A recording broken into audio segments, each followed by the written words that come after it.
Quando a gente trabalhou o West Side Story, quando eu tinha muita implicância com essa Side Story em termos de texto, porque assim, eu tive ali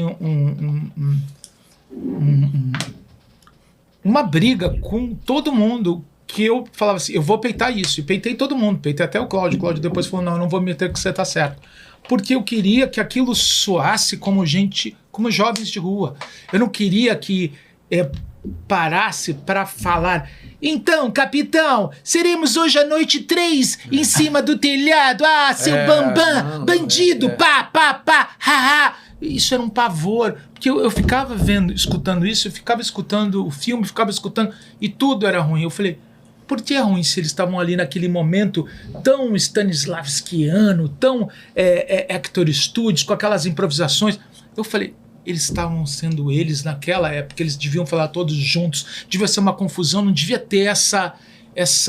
E aí eu fiz essa sujeira e a peça nasceu em termos de de personagens. Eu botava todo mundo falando junto, porque jovem não se escuta falando. E o que não tinha...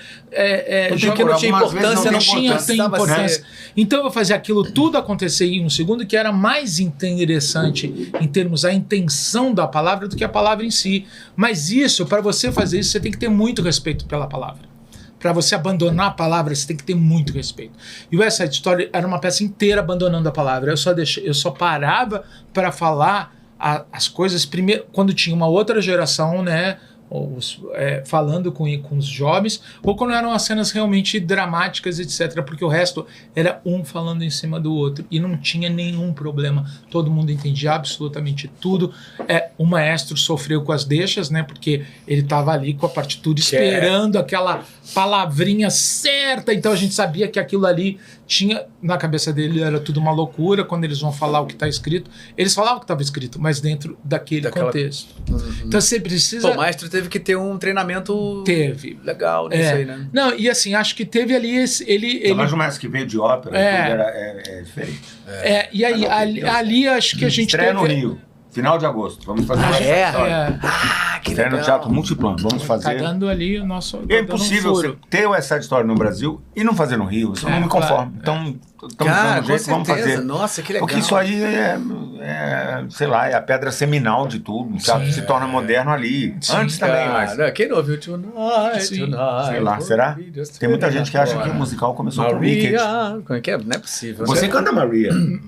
Você sabe... Eu só vou cantar música brasileira. Você sabe por quê? A gente pode fazer Maria... Você sabe que tem... Eu quero conhecer. Você sabe que tem uma coisa no West Side Story que é super interessante, tem fofoca de obcecado, que depois do que eles compuseram Maria, tinha ali Maria, e não podia fazer uma música chamada Tony, né? Porque tem os dois personagens que tinha ali, que tinha que ter essa coisa. Eles eram tão obcecados com essa coisa do Romeu e da Julieta e da força dos dois personagens, que eles não fazem Tony, mas eles fazem sem Tonight. Que legal. É o mesmo som. Não tem nada por acaso ali. É o mesmo som. Eles queriam que tivesse... Ninguém sabe. Assim, tipo, estudando você fica sabendo, né, cara? É muito indo pra frente. Mas... E a gente teve sorte também que quando a gente montou o West Side e quando parou, eu estava ali no aniversário de 100 anos lá do Bernstein, tinha os livros, as cartas, as coisas todas. Se você era o que eu falei hoje no começo, se você está montando o West Side Story, se você não sabe tudo a respeito da obra do Bernstein, Cara, mas isso, por exemplo, isso é um fato que o cara que está montando, fazendo workshop e falar isso muda. Sim, mas porque você vê o cuidado. Mas é a nossa obrigação coisas, saber. Sabe? Assim, quando você faz esse tipo de obra... O Jeremy Robbins era um cara tão obcecado com os movimentos dele que ele é o primeiro cara que consegue transformar a ação do balé, né, a ação, como se fosse não tem dança e tá dançado o tempo inteiro, porque ele consegue trazer ali para a dança o monólogo, a overture que tem, que são tinha 10 minutos de dança sem ninguém cantar nada. Sem ninguém cantar nada. Só que você já sabe que é uma briga quando acaba. Sim. Mas isso é 1957. Que é sensacional. Então, que é trazer o protagonismo da dança. O Bernstein queria matar ele, tá? Eles todos queriam matar. Queria matar. O Sondheim, eles eram jovens, e ele foi escolhido para ser letrista. Eles trancaram ele num quarto e falaram, enquanto você não botar uma letra para isso, você não sai daqui. Aí ele mandava debaixo da porta. É muito louco, assim, porque assim, os caras... O Sérgio Saleitão, que é um amigo, que é um cara muito importante na nossa cultura, foi ministro, ele fala muito isso, os caras valorizam o dinheiro do ingresso. Sim. Assim como o sujeito que é dono do supermercado valoriza o até que mesmo você porque também paga. tem uma coisa assim, além comércio, disso, gente, eu acho que tem uma coisa bom. assim de uma competição que se estreia na Broadway e recebe uma crítica ruim, acaba. Então, sim, também tem essa coisa, né? Ó, tem que ser bom pra cacete, tem que pensar muito, tem que fazer sabe um negócio acontece, muito o cara do lado fez. Ele fez o West Side Story porque ele sabia que o Gershwin tinha feito Porgy and Bess. Sim. Entendeu? E aí, entendeu? Claro, você já sabia. Porgy and Bess. Porgy and Bess. Aí veio dar aqui no Vinícius e no Tom que fizeram Orfeu Negro. Isso tudo vai gerando entre esse tipo de gênio. Pô, tem um desafio, eu preciso fazer uma obra brasileira em cima do negro brasileiro, que nem é uma grande obra, ela pode ser, mas ali foi a primeira vez que o Tom encontrou o Vinícius. E fizeram Se Todos Fossem Iguais a Você. Mas... É dentro do Orfeu Negro. Isso vem do Porgy and Bess. Sim.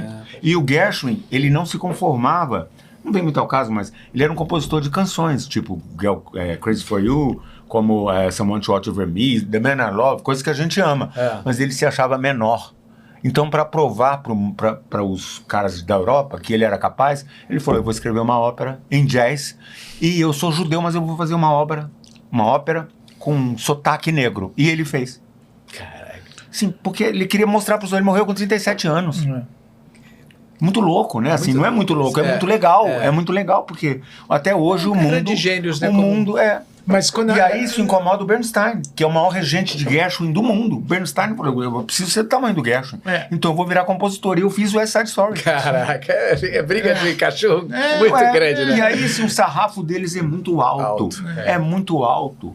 Até porque tem crítica, né? Assim, a gente... Eu me ressinto da crítica. Não tem mais recinto da falta, de que não temos parâmetro nenhum. Hoje é o que você quiser falar sobre a sua peça no Instagram. Mas eu acho que tem uma coisa que a gente... falou até, vou falar sobre Broadway, é que eu acho que tem um equívoco no Brasil a respeito um espetáculo da Broadway. A Broadway, ela não é um estilo. Não é um estilo, ela não é um gênero.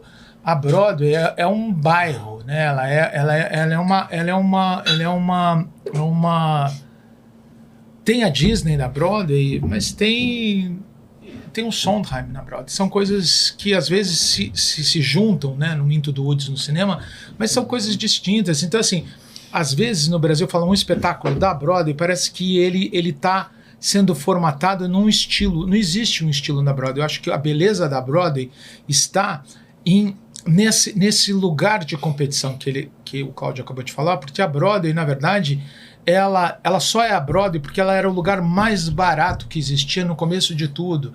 Porque no começo do século passado, ele só tem ali, era um lugar ali em frente. Na Rua 42. Ele era em frente ali o metrô do Times, era o Times Square. Tinha ali os espetáculos de variedades, tinha ali os espetáculos. E quando ela vai se profissionalizando, quando ela vai se tornando esse lugar, primeiro a Broadway era um lugar de produtores, né, que contratavam os artistas, que contratavam as coreógrafas, que contratavam os atores e botavam ali uma revista, um show uma coisa, ou tinha um nome do produtor, Ziegfeld Follies, 1910, 1912, era isso, era o título, não importava quem estava em cena, importava esse título dos produtores. Quando isso vai mudando, ele vira um lugar que os compositores tinham que ser melhores do que os outros que estavam em cartaz. Então tinha uma coisa de... O teatro do Ziegfeld, o teatro do Music Box, era uma competição enorme entre eles, como se fosse uma coisa olímpica. O coreógrafo era um competidor olímpico das coisas. Então eu acho que a Broadway ela vai se colocando como uma preparadora de atletas olímpicos, né? Compositores olímpicos, de atores que cantam, dançam, representam e fazem a porque do lado vai ter o melhor. Porque vai ter melhor, porque tinha ali esse lugar. Como também vem tudo lá das variedades, né? Do teatro de variedades, que era isso, era uma competição de quase calouros, né? Você canta isso com equilibrando esse copo na cabeça, então você vai para o trono. Você canta isso pulando corda, então você vai para o trono. Era uma coisa assim, eu faço isso, mas eu faço isso com o que a mais. Então, o teatro musical, o teatro da Broadway, ele surge como essa alegoria e esse espetáculo de competição entre si.